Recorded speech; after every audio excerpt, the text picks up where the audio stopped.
Back out here at South Point Arena in Las Vegas, Nevada for the last of our D3Hoops.com Classic Conversations.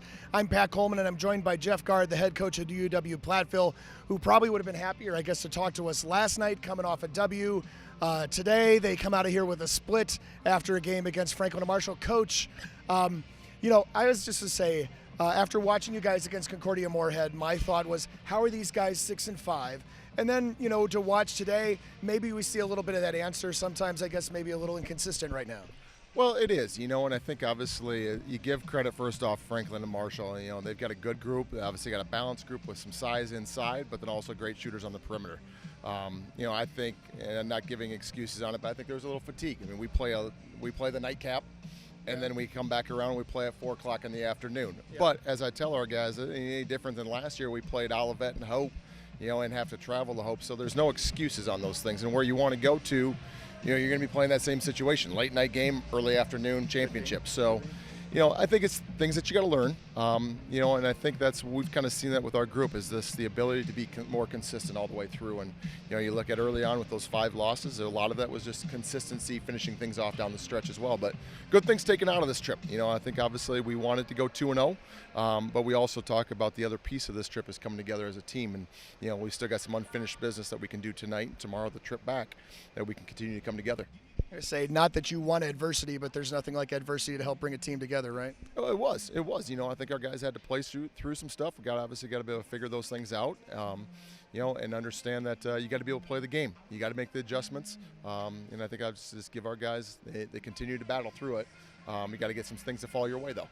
I'm going to ask you one last Franklin and Marshall question, then we can talk about other things. But you talked about some things F&M did well. I thought also they D'd you guys up really well today. Omar Nichols, especially number 4 for them, thought had a great game. What did you see from them defensively? Well, I thought they were very aggressive, and I think their aggressive ability on the ball, getting up into us, and they kept that aggressiveness. Obviously with the no calls on some of that stuff as well. Our guys obviously got to counter that with aggressiveness as well. And I think at times we just kind of saw ourselves spacing out a little bit, not staying to what we are, and obviously taking advantage of some opportunities as well. But, give them credit. They stuck to the way the things were going to be called. Obviously we got to be able to counter off of that and get ready to go. All right. Zoom back to happier times. Thursday night, win against Concordia Moorhead. I thought we saw Pearson and Probst basically at their best. Tell us a little bit about what those guys are doing when they're doing it well. Well, they're kind of a balanced combination.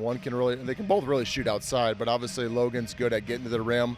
He knows how to use his length, obviously getting downhill on some stuff, but also around the rim as well. And Ben can balance that thing out as well, and obviously helps spread the floor. And I think it was just a product of our guys as well. You look at a lot of guys had 2, 3, 4 assists on the night as well. So obviously knowing where to put the ball to, and then, be able to hit timely shots as well. This is not your guys' first trip to Las Vegas or first trip to this tournament, so you understand a little bit about how it goes here, and also what are the opportunities to do stuff with the guys here in Las Vegas. What are those sorts of things this year for your team? Well, like I said, I hit on it earlier. It's about the group coming together. And, last time we were out here a couple years ago, we had the squad that I had last year, so we were old. So one thing we always talk about with Platteville is we were fortunate enough with our administration and the support that we have throughout the program that every year we're able to take these type of trips. These trips are about, yes, going to get W's, but they're also about coming together as a group. And I think that's where we always see us playing our best basketball when we come back off of these things. So it was great opportunities. One of our alums, John Puglisi, had the team over to the house, went out in Las Vegas out here. So it's a great opportunity for our guys to connect with the past. The other night we took them over to Top Golf, so they get an opportunity to find out who's the lousy golfers. The coaching staff was over here watching games, so we didn't get called a lousy golfer. But it's those experiences that the guys remember. And I think I go back and you talk to all the alums that have won championships at Platteville, whether at conference championships, national championships. We don't talk about the wins and the championships. You talk about the brotherhood and the ability to come together. And it's these trips. When Coach Ryan was there, taking the guys all across the country, getting to Hawaii. Those things, those are the ones that they talk about, and it's those experiences that obviously take place, and that's what's fun about being a pioneer as well, that you have these opportunities to do these type of things. Where are you guys going next year?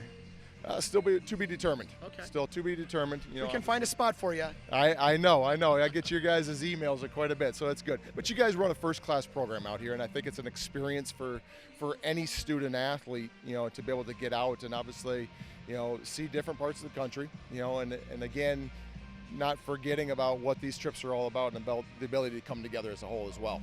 Right, it's team bonding, absolutely team experience, and then what some of the things that we talk about is you get to see different styles of ball and teams from different parts of the country as well. It is. Obviously it's nice, and obviously we got a good following with our support, Sure with do. the fans and some boosters and some alums that get out here as well. So it kind of shows again what it's really all about, and it helped obviously last night as well, having Dubuque team 20 minutes down the road.